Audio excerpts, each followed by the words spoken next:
the process of reading. There is learning about vocabulary. There is attention to how information is organized, which allows you then to convey those ideas to others, find ways to discuss what you learn and what you read about, and then know where to go to locate audio, video material on the very topic.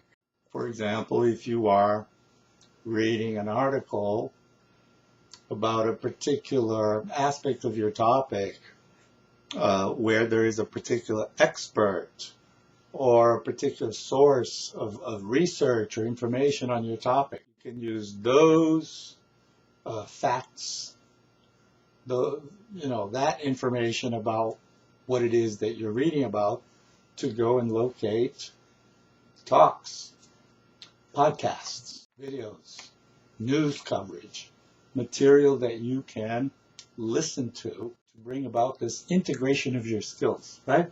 Because to develop your skills, the more one skill area reinforces the other, the stronger is the mapping of those skills and your access to that knowledge in your brain.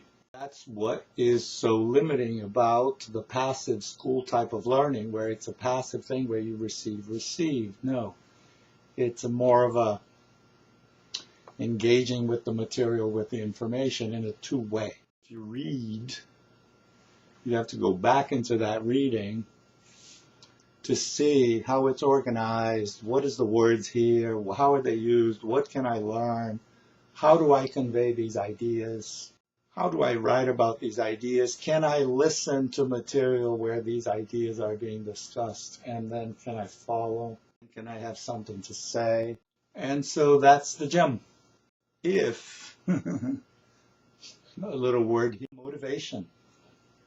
Always when people talk about language learning, developing language skills in a non-native language, we talk about motivation. It's key.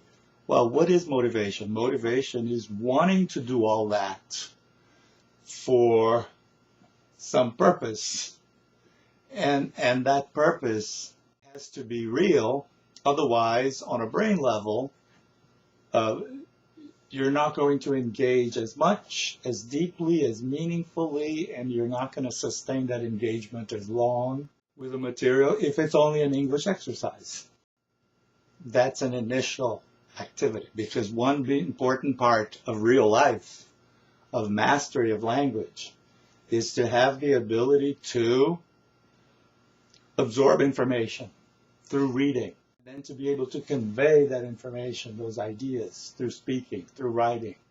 And so this exchange of information, when you read, and even I give some sources here at the bottom of the page, as I usually do on the topics, in case you haven't noticed, at the end of every post, I try to give some curated resources on the topic, or that connect somehow with the topic of the post. And you may have noticed that I always post material to read, material to listen to.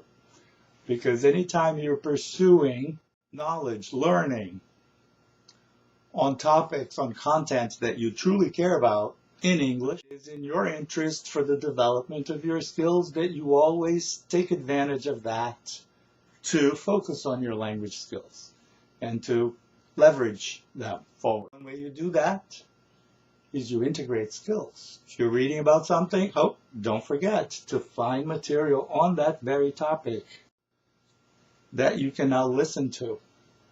Because if you read about it, you should listen to material about it. And if you do that, then you should also find ways and forums to where you can discuss and talk about those ideas, even if it's to yourself. You can always record yourself and listen and see and judge the clarity of your ability to convey. So this type of exercise is what, very deliberate, needs to be sustained.